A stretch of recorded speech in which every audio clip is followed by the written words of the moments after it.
जय भीम। कि बाबा साहेब का इतिहास पढ़िए जो है दुख की भरी कहानी।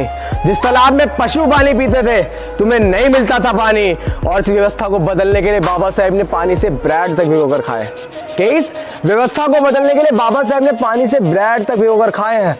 सब कुछ जानकर भी साथियों क्यों करते हो आनाकानी, क्यों करते हो आनाकानी।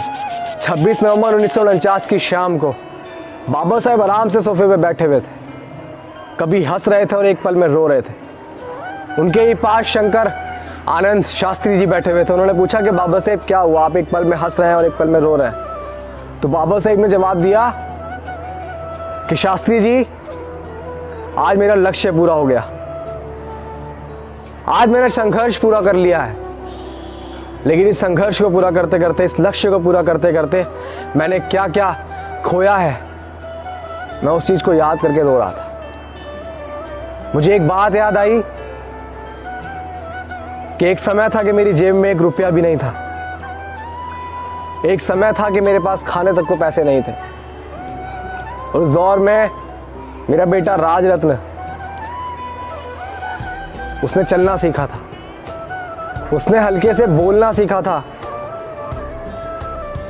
उसकी तबीयत खराब हुई थी, उसको थोड़ा थोड़ा बुखार था, और मुझे पता था कि अगर इसको दवाई नहीं दिलाई गई समय रहते तो इसका बुखार और तेजी से बढ़ेगा। लेकिन मेरे पास पैसे नहीं थे जो मैं उसका इलाज करवा सकूं। मेरे पास जो पैसे थे सिर्फ इतने पैसे थे जिनसे मैं अपनी पढ़ाई पढ़ सकूं। धीरे धीरे राजरत्न की बीमारी बढ़ती चली गई। मेरे पास उसको सीने से लगा के रोने के अलावा कुछ भी नहीं था। ये बाबा साहेब शास्त्री जी को बता रहे थे कि मेरे पास उसको सीने से लगा के सिर्फ रोने के अलावा कुछ भी नहीं था। और एक समय रहा कि राजरत्न की बीमारी बढ़ती चली गई, और एक दिन वो मुझे छोड़कर चला गया। जब वो मेरे घर में मृत पड़ा हुआ था तो बहुत सारे लोग जुड़े। उनमें से एक व्यक्ति था जिसने मेरे पास आकर बोला कि बाबा साहेब राजरत्न अब नहीं रहे, उनके दाह संस्कार के लिए नए कपड़े चाहिए।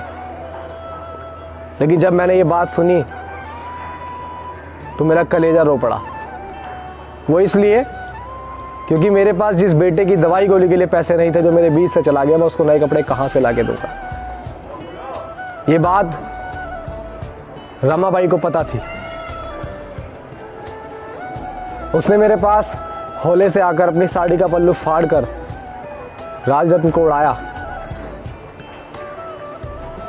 और उसका दाह संस्कार किया। लेकिन आज मैं खुश हूं शास्त्री जी, क्योंकि मेरे आने वाले करोड़ों लाखों राजरत्न जो हैं वो सूट बूट टाई बेल्ट पहनकर घूमेंगे। मेरे राजरत्न की कुर्बानी बेकार नहीं गई है। मेरे आने वाले करोड़ों राजरत्न बिना दवा दारू के नहीं मरेंगे। आप समझ रहे हैं बाबा साहब की कुर्बानी क्या है। लेकिन आज